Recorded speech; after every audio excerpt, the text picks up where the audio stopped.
Hey everybody, how's it going? My name is Willy Angelis, and I'm a music producer and beatmaker. And today we're gonna go over how to use live loops in Logic Pro.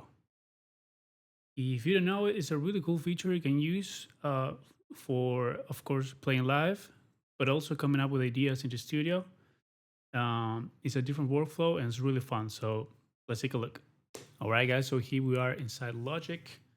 So this is the what we call the live loops window, which is the one we're gonna get into today.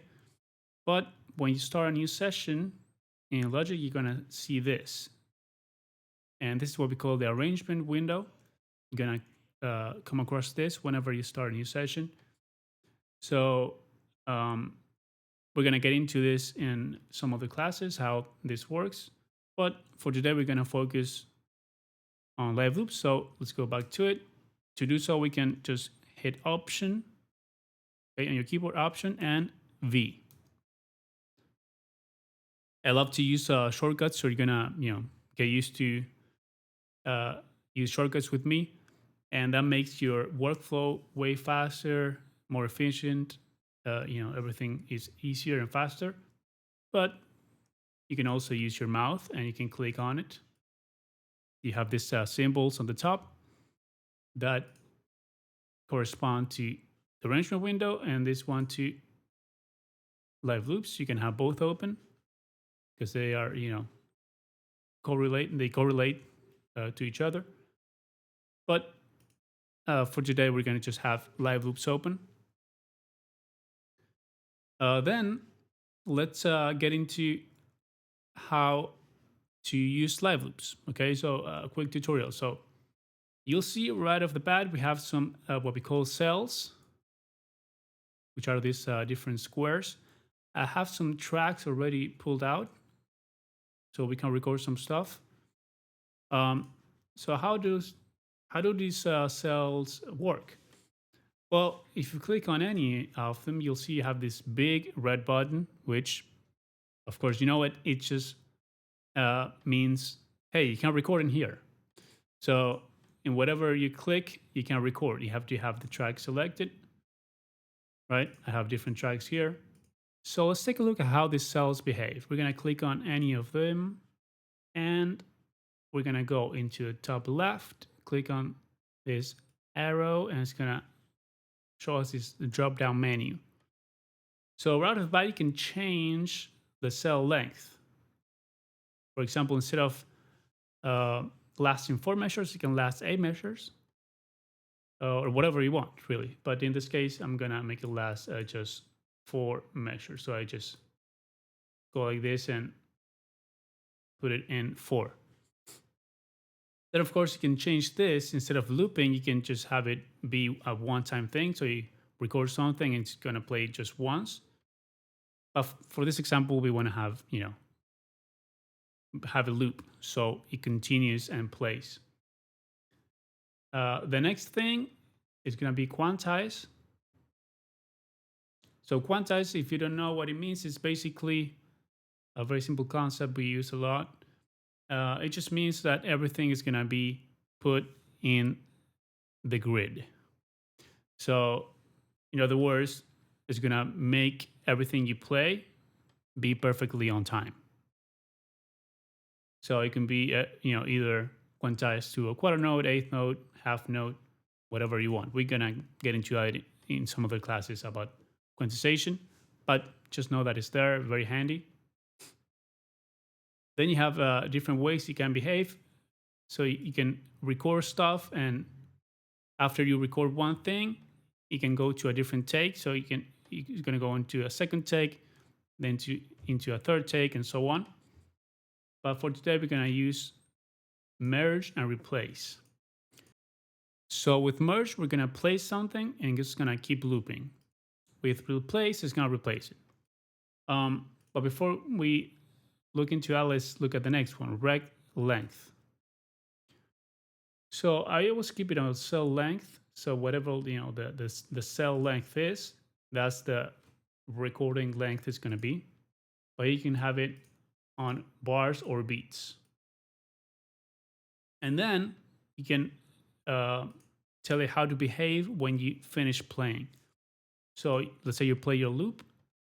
You can tell it to play after you finish, so to keep looping, or you can continue recording. So it's gonna play over what you already record, but not replace it. It's gonna, well, unless you have it on replaced. But if you have it on merge, it's gonna play on top of what you already recorded and have layers, you know. So let's take a look at how all this behaves in actual music. So to record something, I wanna turn on my metronome with a K on my keyboard, or just going here on the top right and click on the metronome symbol. But let's just record something. We're gonna click on the red button. We're gonna tell it to play when it finishes and have it emerge. So it's not gonna replace it. We're gonna click on this red button. It's gonna give us a count in of 4 beats, and we can start recording.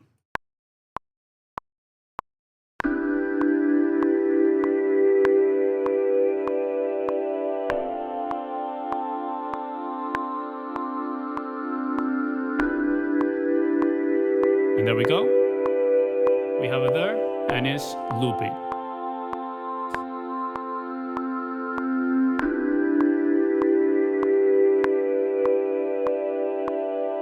I also like to use this thing, which is called the launchpad, that controls whatever we're doing in Logic. So I can stop it if I want by clicking on the track and start it again.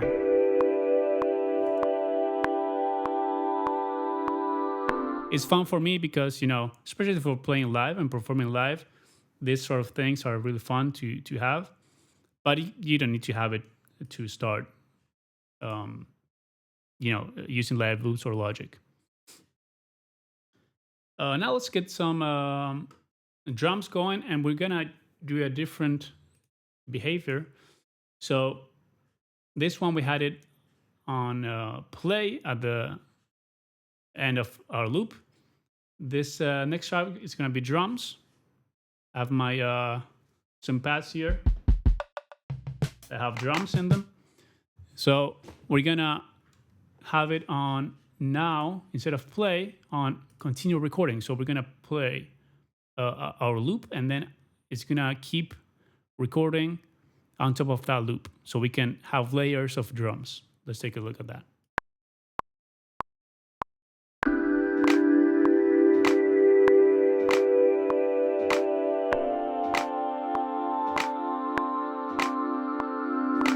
Now it's gonna keep recording, and I can add some more stuff on top of it. For example, a kick.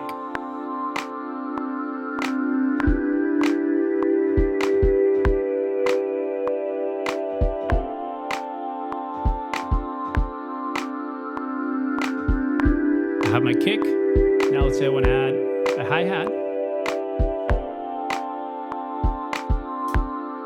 Let's go.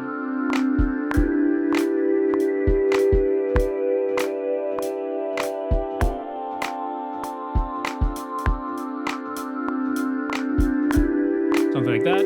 Maybe add some snares.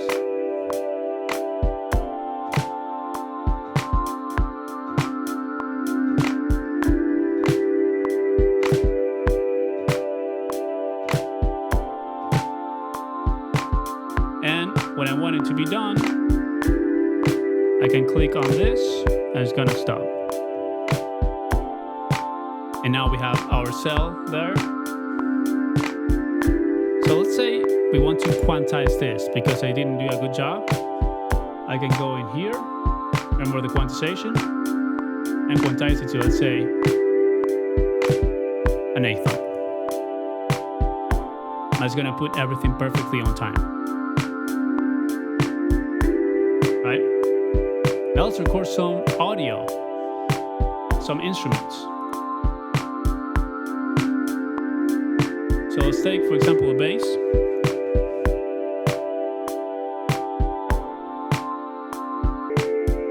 And we're gonna add some bass to this.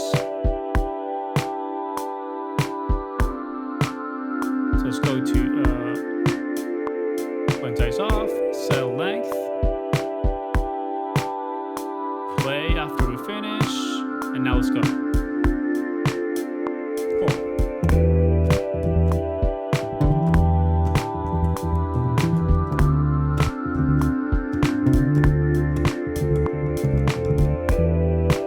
There we go.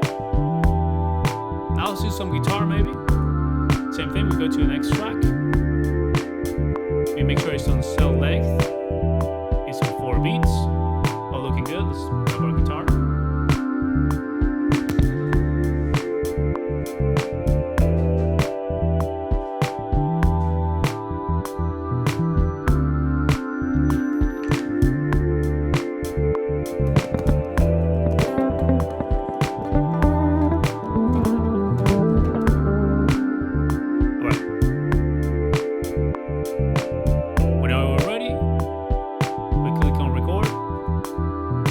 Big red button, and we go.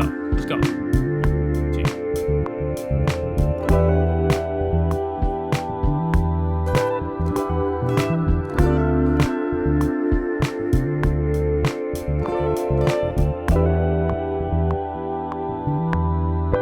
Yeah. Maybe some more guitar.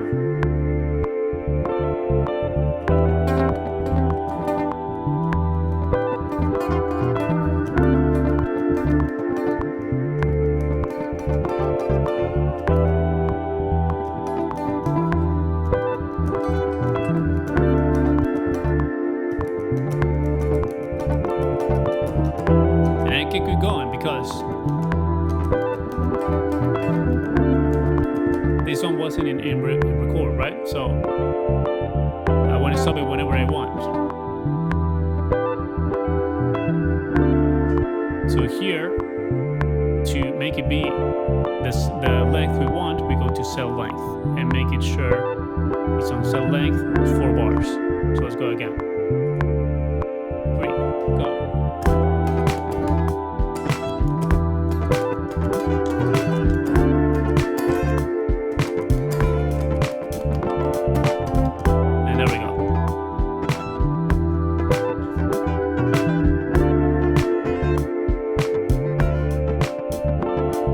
And then you can stop your instruments individually.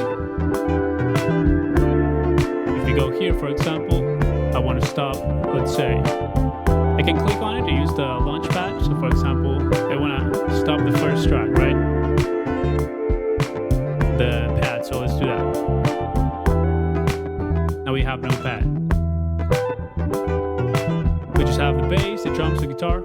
Let's stop the drums now. We just have the guitar and bass.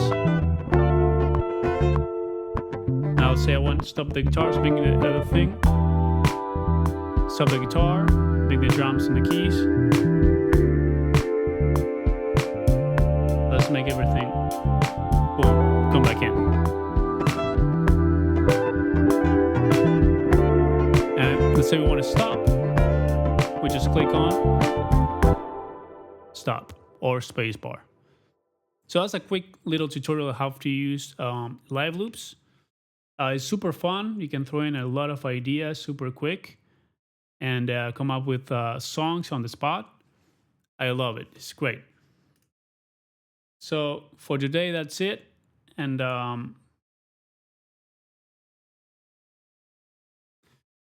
so that's it for today. Hopefully you enjoyed it. And this is just the tip of the iceberg. There's a lot this program can do, that live loops can do also. But I just wanted to, have it, make it quick and to the point. But hopefully you liked it. And I'll see you next one. Bye-bye, everybody.